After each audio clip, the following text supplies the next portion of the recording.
शन्नो मित्रः शं वरुणः शन्नो भवत्वर्यमा शन्नो इन्द्रो बृहस्पतिः शन्नो विष्णुरुक्रमः नमो ब्रह्मणे नमस्ते वायो त्वमेव प्रत्यक्षं ब्रह्मासि त्वामेव प्रत्यक्षं ब्रह्म वदिष्यामि ऋतं वदिष्यामि सत्यं वदिष्यामि तन्मामवतु तद्भक्तारमवतु अवतु माम् अवतु भक्तारम् ॐ शान्ति शान्ति शान्तिः। सर्वेभ्यो नमः। नमो नमः महोदय। सर्वेभ्यो नमो नमः। हार्दिक बधाई महोदय और आप सभी को। जी आप सभी को धन्यवाद।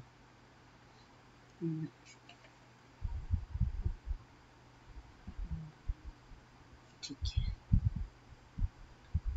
प्रकरण जो हमारा सृष्टि प्रक्रिया का चल रहा है वो आपको स्मरण होगा और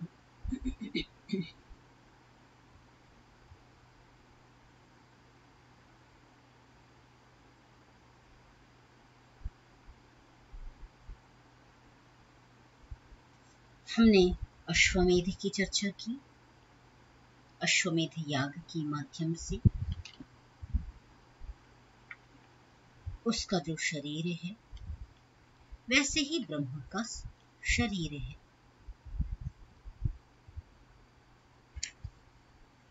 और उसके शरीर का ये जो ब्रह्मांड है वो अंग प्रत्यंग है।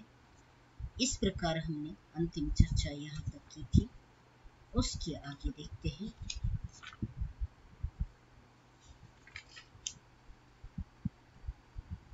द्वितीय खंड का हाँ दूसरा ब्राह्मण और वचन 4 से हाँ 4 से ठीक है, उच्चारण कर लें।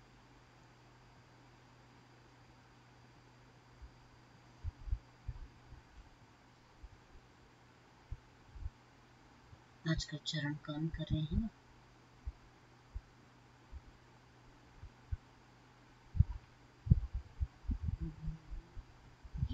ठीक है,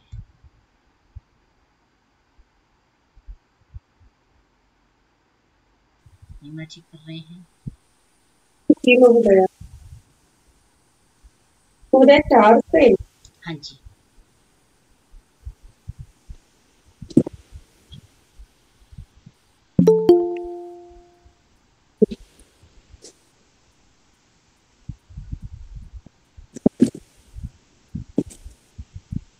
तो कामयत द्वितीयो मा आत्मा ध्यायेतेति स मनसा वाचं मिथुनं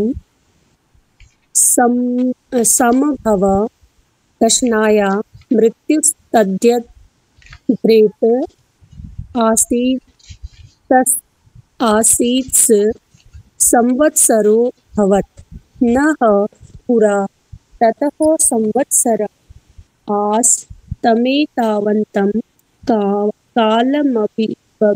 कालमभिभः यावान् संवत्सरस्तमेतावतः कालस्य परस्ताद् सृजत तं जातमभिव्याददात्स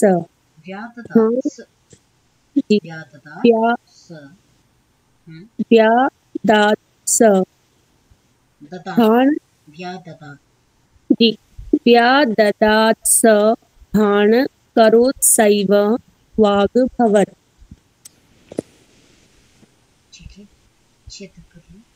महोदय पहले उच्चारण कर ले।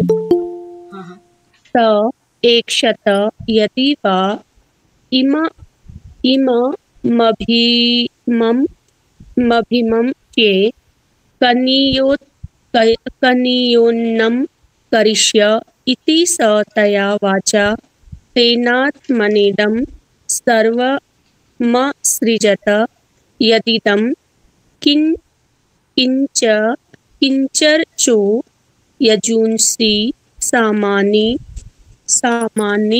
छन्दांसि यज्ञान् प्रज्ञाः पशून् स यद्य देवासृजत् तत्तु मह्यत् सर्वं वा अतीति तद्दितेर्दितित्वं सर्वस्यैतस्यात्ता भवति सर्वमस्यान्नं भवति य एवमेतद् दितेर्दितित्वं वेद सोकामयत भूयसा यज्ञेन भूयो यजेयेति सो श्राम्यत्स तपोतप्यत तस्य श्रान्तस्य तप्तस्य यशोवीर्यमुदकामत् प्राणा वै यशोवीर्यं तत्प्राणेषु कान्तेषु शरीरं श्वयितुमघ्रियत तस्य शरीर एव मन आसीत्। एक और कर लें। जी।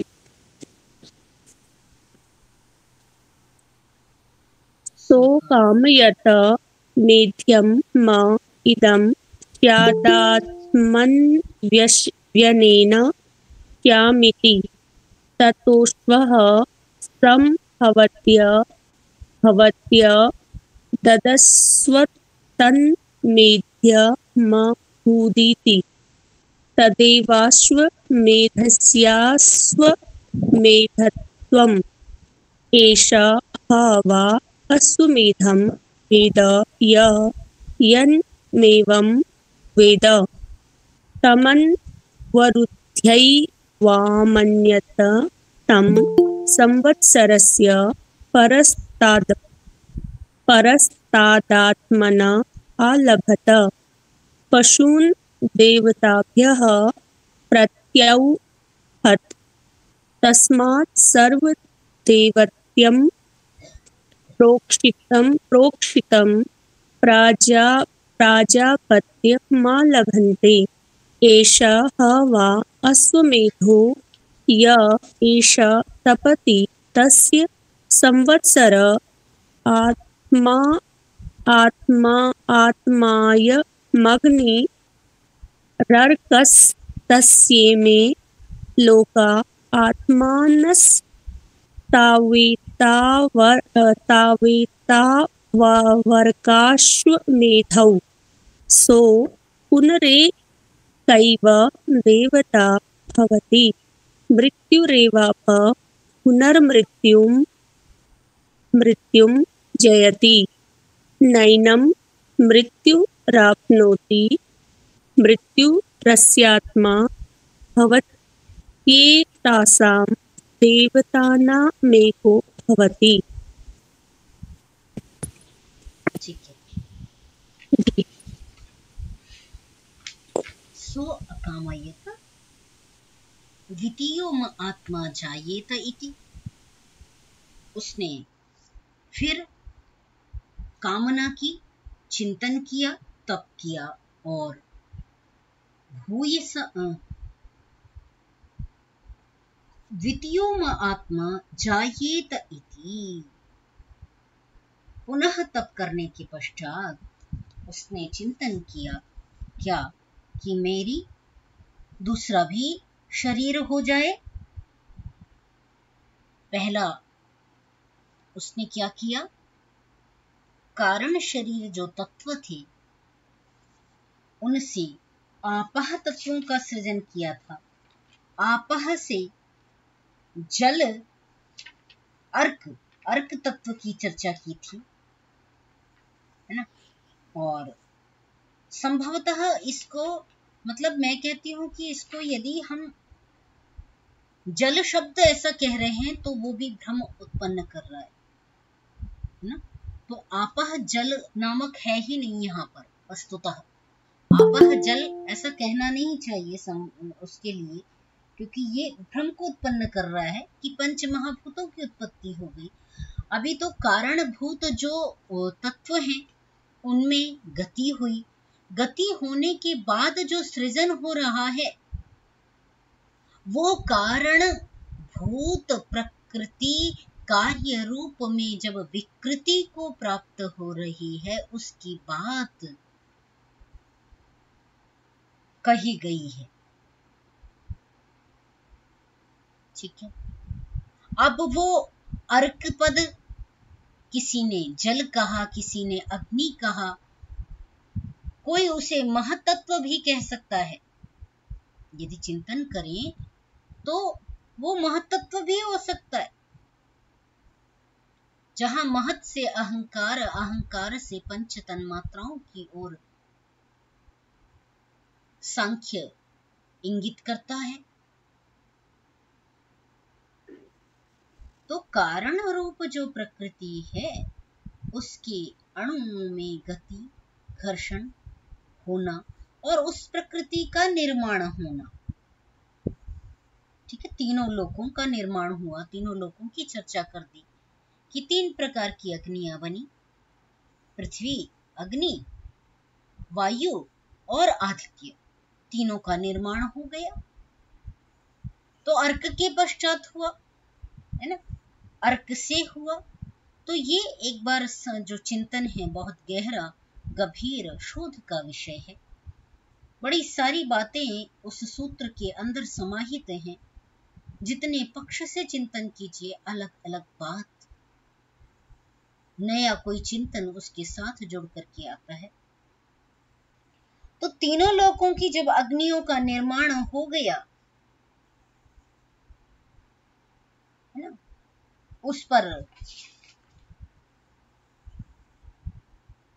सभी दिशाओं को बना दिया, अवान्तर दिशाएं व्याप्त हो गई, है ना। और उसमें जो लोम इत्यादि हैं सभी आ गए। तो उसके पश्चात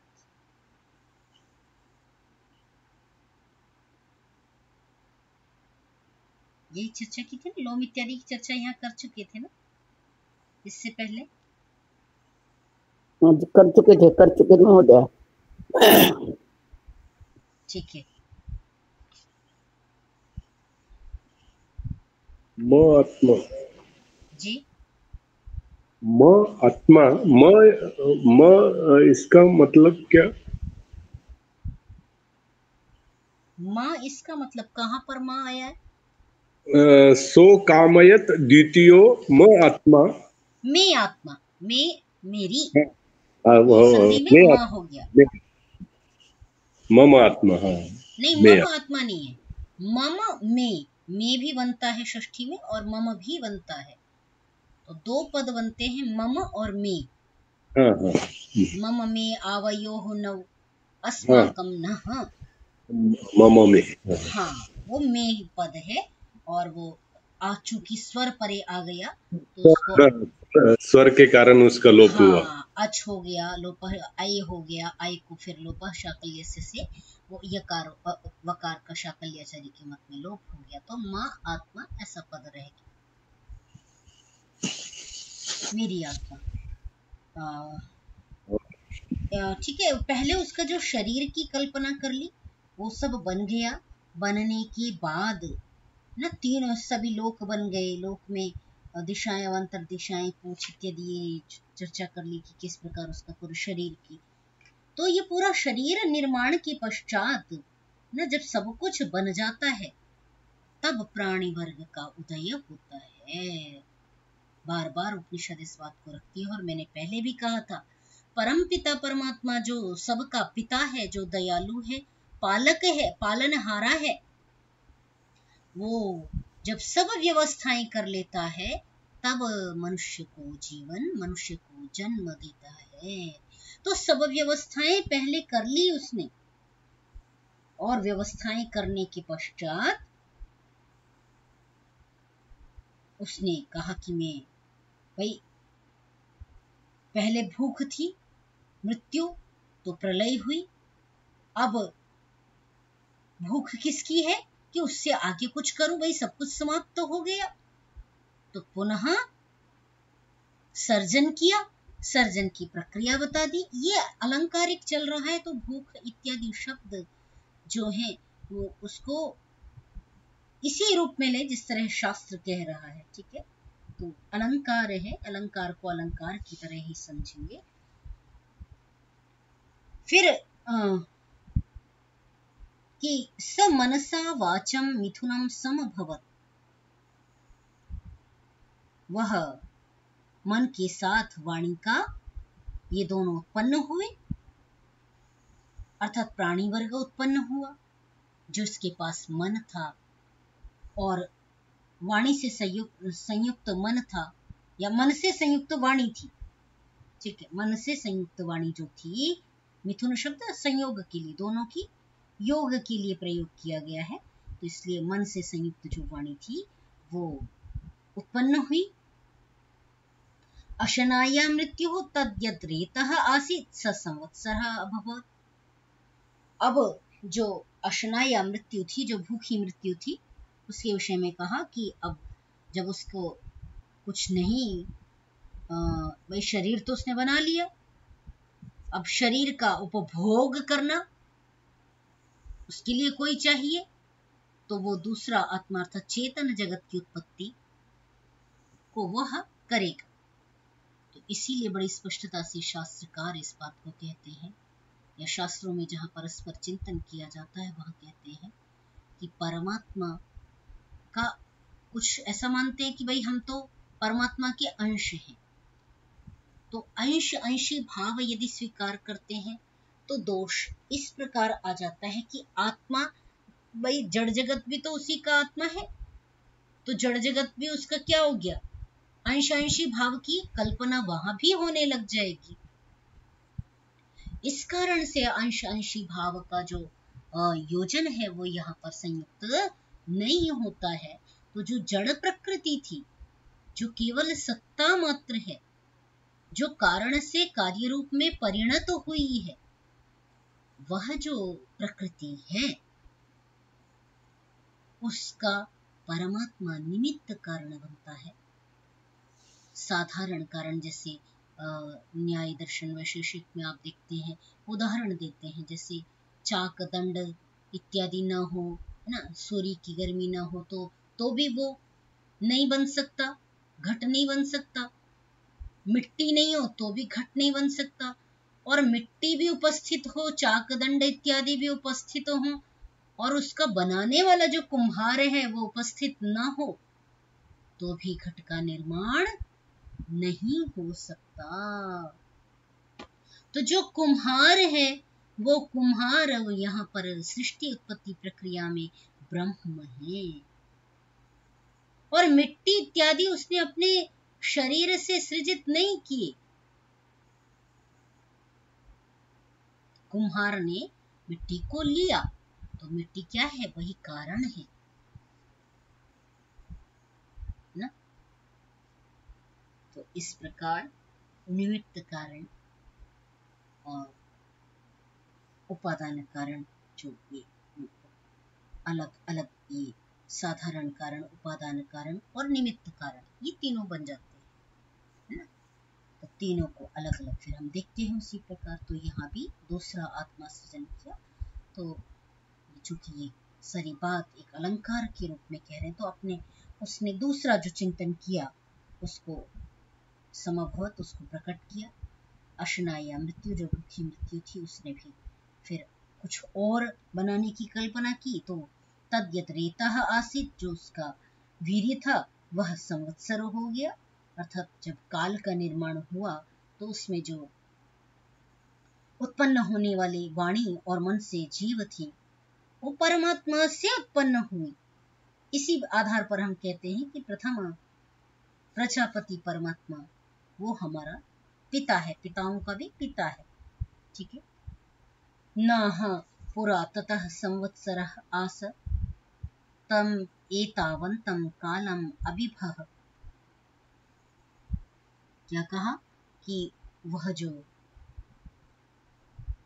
परमात्मा की जो भूख थी उसने पहले प्रलय किया, फिर सृष्टि की भूख हुई, तो उसने क्रमशः सृष्टि की सर्जना की निर्माण किया। और जब निर्माण किया, मन को वाणी से जोड़ दिया, संवत्सर बना दिया, माने काल जो था, जो अप्रकट रूप में था, वो प्रकट रूप में आ गया। काल रुका नहीं, काल अप्रकट था, दृश्यमान नहीं था, क्योंकि जितनी अवधि सृष्टि की है उतनी ही अवधि प्रलय की भी है। तो उस प्रलय की अवधि अब समाप्त हो गई, इसका निर्धारण कैसे हो रहा है? जब काल को हम जान रहे हैं कि काल यहां से अब बढ़कर के इतने तक खिसक गया, सृष्टि की प्रलय अवस्था पूर्ण हो गई, ये विभाजन काल से ही स्पष्ट होता है। तो काल जो अप्रकट रूप में था उसको प्रकट रूप में संवत्सरः अभवत्, वो संवत्सर के रूप में है ना, दिन मास महीने संवत्सर मनवंतर, ये सभी कल्पना जो काल के परिगणन से ही स्पष्ट होती है। उससे पहले संवत्सर नहीं था, ये कहा ना, नहीं पुरा ततः संवत्सरः, संवत्सर का ज्ञान यानी प्रकट रूप में उसका ज्ञान नहीं था, वो विद्यमान था, वो कदापि समाप्त नहीं हुआ, तो परंतु उसका ज्ञान नहीं था, बोध नहीं था। तम एतावंतम, ये अर्थ का माने जब हम संदर्भ प्रसंग लगा रहे होते हैं तो ये अर्थ में बड़ा सावधानी बरतनी पड़ती है कि इस शब्द का क्या अर्थ है। तो वो नहीं था मीन्स प्रकट रूप में नहीं था, ये इसी प्रकार समझेंगे। ठीक है। तो संवत्सरः तम एतावतः कालस्य परस्तात् असृजत, अभी इतना निर्माण करने के बाद काल को प्रकट किया। तम जातम अभिव्यादधात्, जैसे ही वो उत्पन्न हुआ काल उसने अपना मुख खोल लिया, है ना। ठीक है। अब ये बात जो आप जब गीता पढ़ते हैं तो उनके विशाल रूप का वर्णन आ रहा है ना। महाभारत में वो कहानी आप बड़े चाव से देख रहे होते हैं, सुन रहे होते हैं। वो श्री कृष्ण जी ने मुख खोल दिया और सारा ब्रह्मांड वो अपना विराट स्वरूप का प्रदर्शन कर रहे हैं ना। तो उसमें जैसे वो मुंह खोल दिया और सब उनको ब्रह्मांड सब आग निकल रही है, इधर उधर हो रहा है, वो कल्पना है।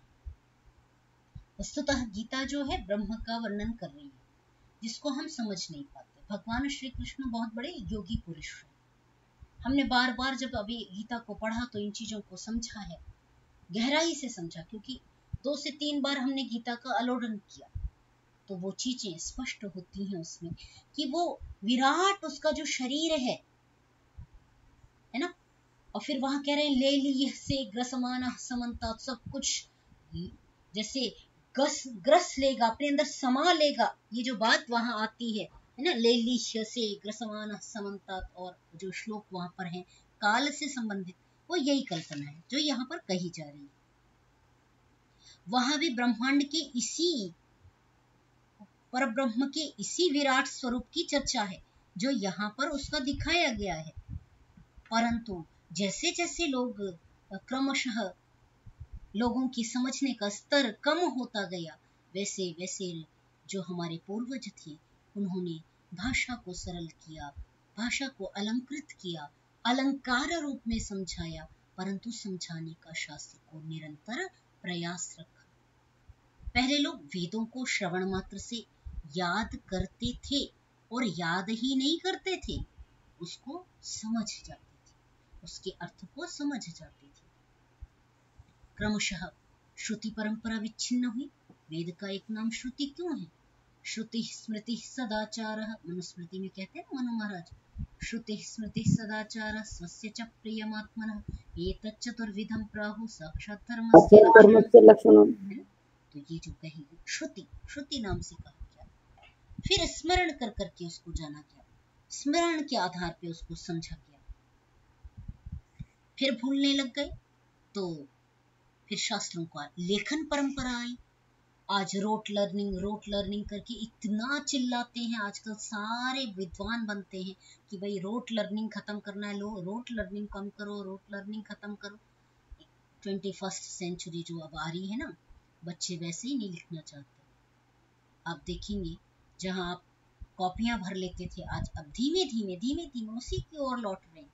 वो बिल्कुल फिर खत्म कर देंगे, कंप्यूटर पे ही स्क्रीन पर ही लिखेंगे, स्क्रीन पर ही टेस्ट दे देंगे, काम खत्म। लेखन की आवश्यकता समाप्त होगी।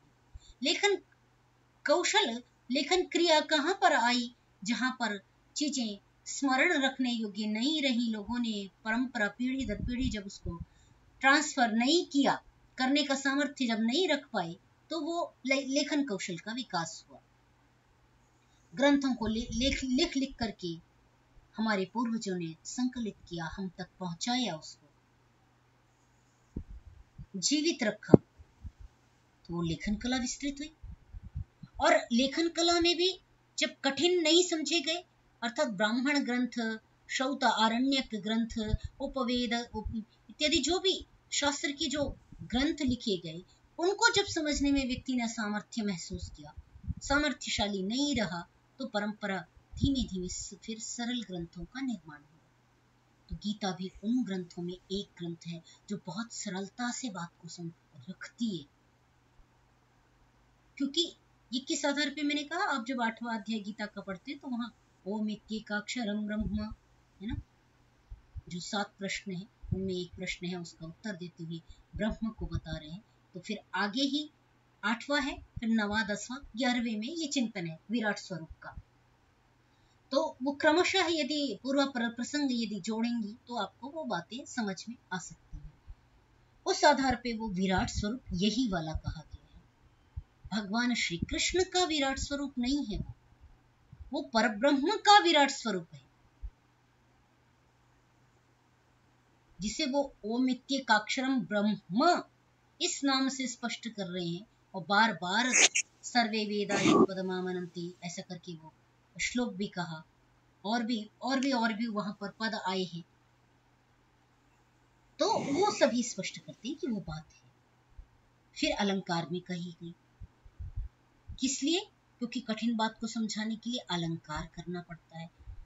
परंतु अलंकार भी लोगों ने समझना बंद कर दिया, उस कहानी को ही हाँ करके सत्यवचन महाराज बाबा वाक्यम प्रमाणम करते रहे। जो कहा गया बस हाँ, उन्होंने कथानक सुनाया किसी प्रयोजन को बताने के लिए, परंतु हम कथानक पर ही सिमट के रह गए, उसका जो उद्देश्य था वो हम भूल गए, नहीं समझ पाए उसको। ठीक है, तो इस प्रकार परंपरा को हम नहीं समझ पाते हैं। वस्तुतः उनकी ये चिंतन मनन करने का जो अवसर हम प्राप्त करते हैं, उससे हम शास्त्रों की गहराई को समझें, है ना।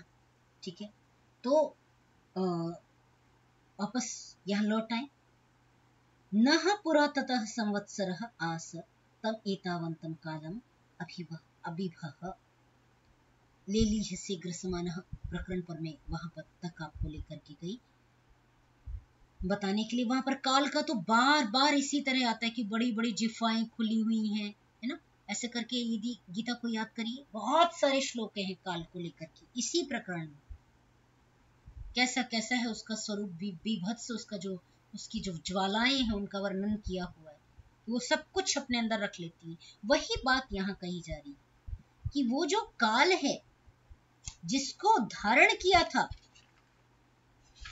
और जो बाद में प्रकट रूप में आया, और जैसे ही वो प्रकट रूप में आया, है ना, वो प्रकट रूप में आते ही उसने क्या किया, अपना मुख खोल दिया। और बस जैसे ही काल प्रकट हुआ, प्रकट रूप में काल आया, तो जो अमैथुनी सृष्टि है, सृष्टि के आरंभिक समय में जो अमैथुनी सृष्टि है, उसके प्रकट करते ही माने काल के प्रकट होते ही भान अकरोत, शब्द प्रकट हुआ। ठीक है, काल के साथ ही शब्द प्रकट हुआ, जो अव्यक्त शब्द है। पहले अव्यक्त शब्द का सृजन हुआ और फिर भाण क्या है, भाण जो बन रहा है वो भण अव्यक्त शब्द से बन रहा है। तो भाण शब्द अव्यक्त है, माने स्पष्ट वाक नहीं है। वो सब शब्द कहाँ समा गया, उस जैसे ही काल प्रकट हुआ तो ये समस्त ब्रह्मांड में वह शब्द समा गया। और वो जो शब्द समस्त ब्रह्मांड में समा गया वो दिख नहीं रहा, माने साक्षात ऐसे आप उसको ग्रहण कर लें, शब्द ये बोला जा रहा है या कानों से वो सुन लें साक्षात, वो सामर्थ्य ऋषियों में था परंतु सब में नहीं था। तो जो आदि वाक, जिसकी आदि कल्पना वाक्यपदीयम में भर्तृहरि बड़ी स्पष्टता से कहते हैं कि वो कौन सी वाणी है, दैवी वाक। मनु महाराज जिसको बड़ी स्पष्टता से कहते हैं दैवी वाक उत्सृष्टा। वो श्लोक में पूरा भी नहीं बोल पा रही हूं, परंतु वहां क्या कहा, दैवी वाक।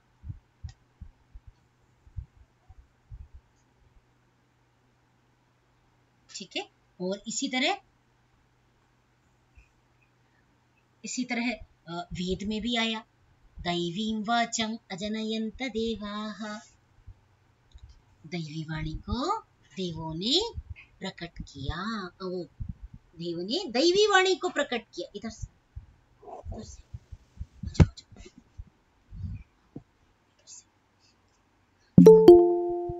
ठीक है, एक मिनट।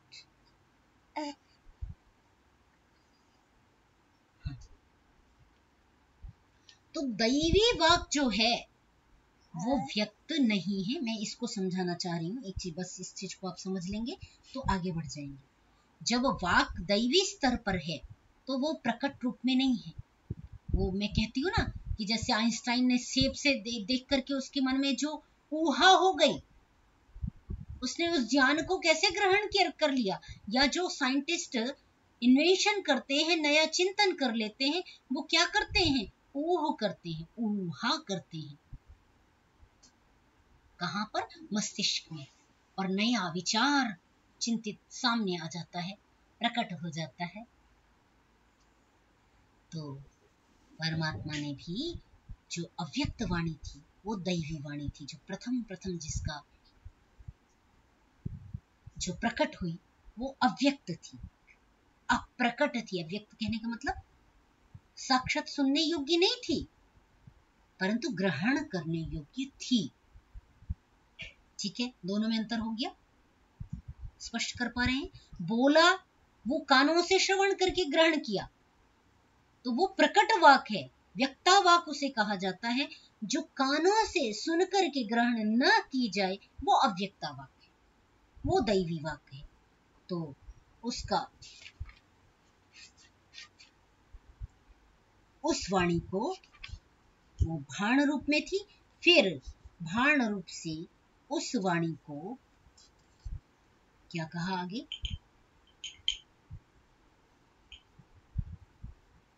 भाणम अकरोत सैव वाक अभवत, वही वाणी हो गई। ऋषियों की ज्ञान गुहा में जब वो ज्ञान आ गया, अमैथुनी सृष्टि में जो ऋषिगण सर्वप्रथम सृष्टि के आदि में जिनके सबसे अधिक पुण्य थे और जिनका मोक्ष काल पूर्ण हो चुका था, जो जन्म लेने के लिए तैयार थे, जिनका कोई पूर्व कर्म शेष नहीं था, ऐसे मुक्तात्माएं जब सृष्टि के आदि में, जिनका मुक्ति काल पूर्ण हो चुका था, वो सृष्टि के आदि में जब जन्म उन्होंने लिया, तो जो अव्यक्त वाक थी उस शब्द को उन्होंने ज्ञान गुहा में ग्रहण कर लिया और ग्रहण करके उसको फिर वह वाणी उन्होंने प्रकट किया। मतलब वो बोलने लग गए उठ करके मंत्र को, है ना, जैसे सोकर के जगता है, कैसे व्याख्यान करते हैं, जैसे व्यक्ति सोकर के जगा हुआ हो, वैसे ही ऋषि मुनि उस मैथुनी सृष्टि में सो करके जगे और फिर वो उठ खड़े हुए और उन्होंने वेदों का उच्चारण आरंभ किया। तस्मात् यज्ञात् सर्वभूतः ऋचः सामानि जज्जीरे तस्मात् छन्दांसि जज्जीरे तस्मात् यजुः तस्मादत अजायत, है ना। तो उससे ही ऋग यजुः साम अथर्व ये प्रकट हुए, ऋषियों की ज्ञान गुहा में प्रकट हुए। ऋषियों से, 4 ऋषियों से उस ज्ञान को ब्रह्मा ने ग्रहण किया, इसलिए ब्रह्मा चतुर्मुख कहलाए। तो ब्रह्मा और ब्रह्मा से लेकर के फिर ये परंपरा, क्योंकि ब्रह्मा ने ऋषियों से उसको ग्रहण कर लिया, अब ब्रह्मा ने फिर उसको आगे निरंतर सबके लिए उसने आगे उस ज्ञान को प्रथम ग्रहण करने वाला जो था ऋषियों से, वो ब्रह्मा था। और ब्रह्मा ने उसको आगे आगे सुनाया, इसलिए आद्य ऋषि ब्रह्मा कहलाते हैं। और ब्रह्मा से लेकर के ऋषि परंपरा हम जहां तक है उसको स्वीकार करते हैं कि ऋषियों की वाणी है ये, या आर्ष वाणी है, इसलिए इसको इसी रूप में जानना, इसी रूप में सुनना, इस बात की हम चर्चा करते हैं। तो आदि ऋषि ब्रह्मा ने उस ज्ञान परंपरा को आगे फैलाया, इसलिए वो जो अभी यहाँ पर क्या कहा गया कि अव्यक्त वाक जो थी वो व्यक्त रूप में आ गई, वो ज्ञान रूप में प्रकट हो गई। ठीक है, उच्चारण करने अर्थ में प्रकट हो गई। इतना स्पष्ट हो गया, आगे बढ़ जाओ।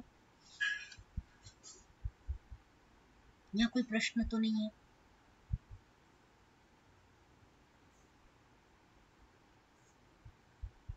नहीं है, संभवतः आपने प्रश्न नहीं किया, तो मैं समझ रही हूँ कि आपको स्पष्ट है। मैम जो आपने अभी वो बोला था ना ऋग्वेद वाला, दैवी वाचम जनयतम अजनयन्त देवाः, है ना। ताम विश्वरूपः पशवो वदन्ति। एक बार मंत्र संख्या बता पाएंगे? मैम ऋग्वेद का 8वें मंडल का 100वां सूक्त का 11वां है मैम ये।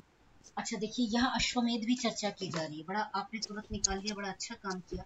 और मैं लेके तो यजुर्वेद बैठी थी, ऋग्वेद तो मैं मुझे लगा कि ये मैंने यजुर्वेद के पारायण करते हुए मैंने ये देखा था ये मंत्र, तो मैं लेकर के बैठी पर देख नहीं पाई। तो अच्छा हुआ आपने मुझे बता दिया, मैं एक बार ये एड्रेस नोट कर लूंगी और फिर इसको चर्चा कर लूंगी। 1 मिनट दीजिए, आज मैं पेन लेके नहीं बैठी।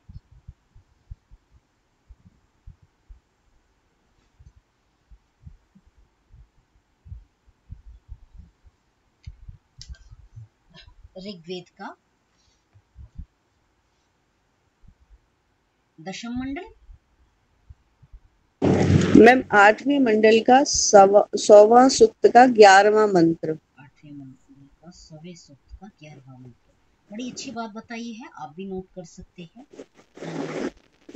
मंत्र को फिर से रिपीट कर दीजिए। दैवीं वाचम, देवी वाचम जनयन्त अजनयन्त, दैवीं वाचम अजनयन्त देवाः, हाँ। ताम विश्वरूपाः पशवो वदन्ति। देखिए जो बात मैंने समझाई है वही बात मंत्र में आप देख रहे होंगे। ताम विश्वरूपा पशवो वदन्ति। जब वो विश्वरूप में थी और उसको फिर बोलना जब आरंभ किया, पशवः वदन्ति, पश्यतीति पशु, मनुष्य का एक नाम है, जो दर्शन कर रहे थे उन्होंने बोलना आरंभ किया, वदन्ति। आगे मैम इसमें इतना ही दिया हुआ अभी तो ना मेरे पास जो था। हाँ हाँ ठीक है। आपने अश्वमेध कुछ शब्द भी पहले अश्व ऐसा कुछ बोला था, कोई बात नहीं, मैम इसमें नहीं बोला था। ठीक है, शायद मुझे स्पष्ट नहीं। बहुत अच्छा लगा, आपने तुरंत ढूंढ लिया। ये आपकी बहुत बड़ी विशेषता है कि आप झटपट ढूंढ लेते हैं, अर्थात पुस्तक लेकर के बैठते हैं। आप सब भी बैठेंगे तो आप आनंद लेंगे इसमें, क्योंकि ये विषय जो हम सुबह चिंतन कर रहे हैं ये केवल अपनी आत्मा की भूख मिटाने के लिए, आत्मा को भोजन दे रहे हैं, केवल उसके लिए ये कर रहे हैं। तो इसमें जितना गोता लगाइएगा उतना गहरे जाइएगा और उतने मोती चुन करके लाइएगा। गोताखोर का क्या काम है? गहरे बैठना और मोती को चुनना। तो इसमें जितनी आप गति कर सकें वो आप पर निर्भर करता है। इसलिए इसको अपनी पुस्तकें जो आपके पास हों वो लेकर के बैठिए, डायरी लेकर के बैठिए। कोई अच्छी बात आती है तो उसको नोट कर लीजिए और फिर रिवीजन करिए, तो वो संस्कार बन जाएंगे। ठीक है, चलिए बहुत सुंदर, आगे बढ़ते हैं।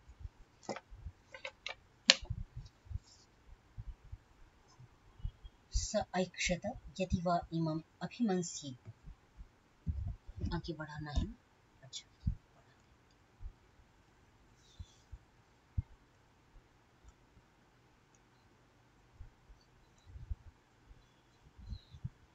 अब उसने सोचा, ईक्षण किया। स ऐक्षत, उसने सोचा, यदि वा इमम् अभिमंस्ये कनीयः अन्नं करिष्ये इति सतया वाचा तेन आत्मना इदं सर्वम् असृजत। जब भी उच्चारण किया करें, आप थोड़ी सी आप लोग त्रुटि कर रहे होते हैं तो मैं कहीं बार बोल भी देती हूँ बीच में। सर्वम आप पढ़ रहे हैं, फिर सृजत पढ़ रहे हैं, जबकि कैसे पढ़ना है? सर्वम सर्वम असृजत कर लीजिए यदि आप बोल नहीं पा रहे तो। चूंकि किया किया भूत की बात कर रहे होते हैं, इसलिए कई बार भूत में अड़ागम सर्वत्र हो रहा होता है, तो इसलिए वो असृजत ऐसी क्रिया आ रही होती है ना, आवदत ना। तो उसका थोड़ा सा ध्यान रखा करें, या अलग करके बोल लें या फिर साथ में बोले तो आकार का उच्चारण रखें। ठीक है, तो उसने एक क्षण किया, सोचा कि इमम अभिमंस्ये, यदि मैं इसका अभिमान कर लूंगा, यह जो वाणी है, ये जो मैंने रचना की, तो उसको मैं यहाँ व्याख्याकार ने कहा कि दोबारा उसने सोचा कि भाई मैं इसको खा लूं, इस ब्रह्मांड को मैं खा लूं। वो भी चिंतन कर रहा है, उसने चिंतन किया इसको मैं फिर से भोजन कर लूं, इसका ग्रहण कर लूं, इसको मार दूं। परंतु कनीयः अन्नम करिष्ये, वो छोटा सा जो वाणी थी वो उससे उत्पन्न हो गई थी, है ना। जो मनुष्य था उससे वाणी उत्पन्न हो चुकी थी। तो अब वो उसको नन्ही सी बच्ची की कल्पना कर रहे हैं कि वाणी जो ऐसी थी बहुत सुंदर सी, वो उत्पन्न हो गई थी। अब उसके उत्पन्न होने के बाद इति सतया वाचा, उस वाणी के द्वारा, तेन आत्मना, उस वाणी से उसने इस सब का निर्माण किया। सर्वम असृजत, जो कुछ भी दृश्यमान है, यदिदम किंच ऋचः यजूंषि सामानि छंदांसि यज्ञान प्रजाः पशुं। वाणी का जब परस्पर व्यवहार हुआ तो ऋग, यजुः, साम, अथर्व प्रकट हुए। अब यही भ्रम को, इसको देखिए, अब आप शास्त्र, साक्षात शास्त्र पढ़ रहे हैं तो कई बातों में बिल्कुल क्लियर होते जाइए, है ना। जैसे जैसे शास्त्र मार्गदर्शन करता है, क्योंकि शास्त्र ही हमारी आंखें हैं और जो उपलब्ध हैं वही हैं आंखें। जो खत्म हो गई, जो समय की काल के गाल में समा गई, उन ग्रंथों के लिए हम युद्ध नहीं कर सकते, या उनको मान करके कोई बात की ऐसा हुआ था, ऐसा शास्त्रों में लिखा होगा, इसलिए ये बात प्रामाणिक है। तो जो शास्त्र नहीं है उनके लिए मुकदमा नहीं लड़ सकते हम, जो हैं उनके आधार पर बात का की प्रामाणिकता स्थापित कर सकते हैं। ठीक है, तो देखिए कुछ कहते हैं कि तीन ही वेद जो हैं वो परमात्मा के द्वारा दिए गए, माने सृष्टि के प्रारंभिक हैं, और अथर्ववेद तो परवर्ती है, किसी व्यक्ति का बनाया हुआ है। शास्त्र ही स्वीकार कर रहा है कि सृष्टि के आदि में चारों वेद हुए।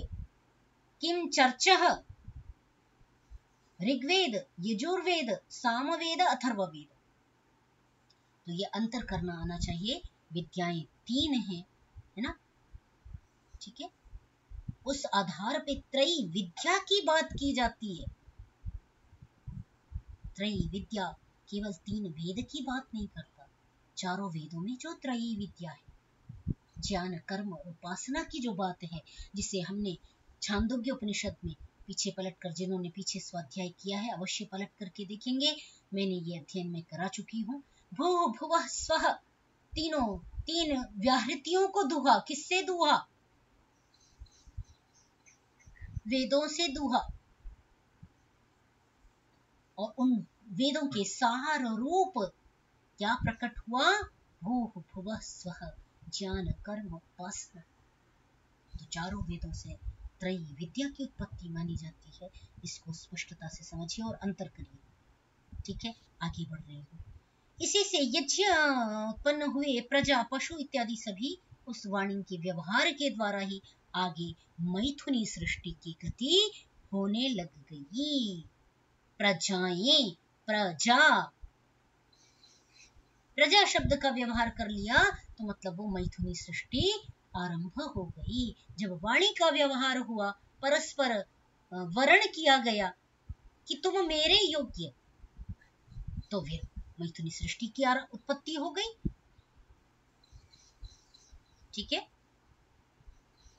तो इस प्रकार दैवी वाक से मानुषी वाक तक का सफर यात्रा हम कर रहे हैं। यहाँ पर स यद्यत एव असृजत तत्तद अत्तुम अध्रियत,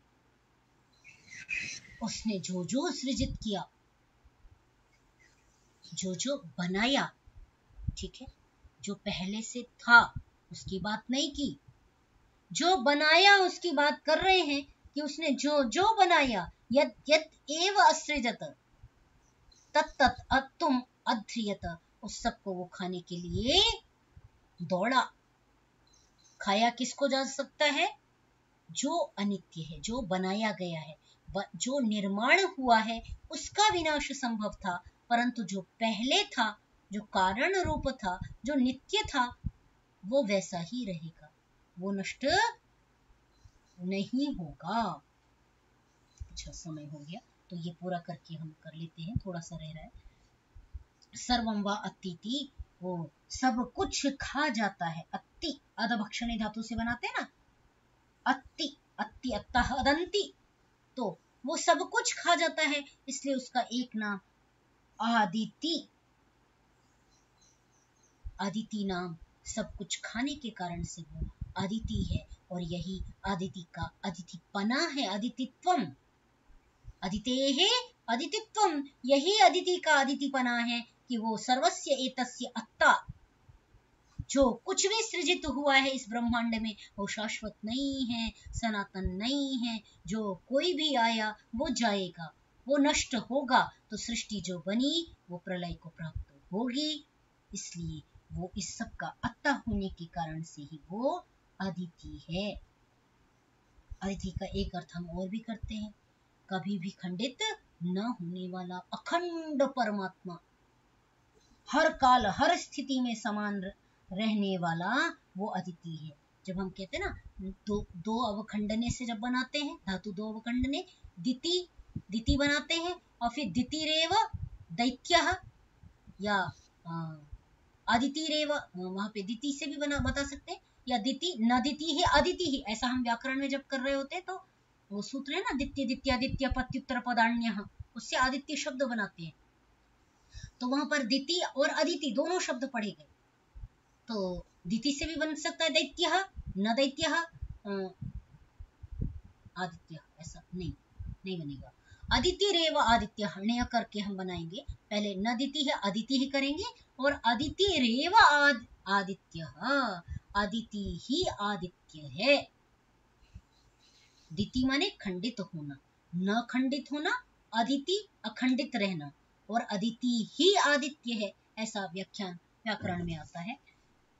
तो यहाँ पर जो कहा है वो अदिति अदभक्षणे से बनाई जा रही है। ठीक है, तो ये भिन्न दो धातुएं हो गई।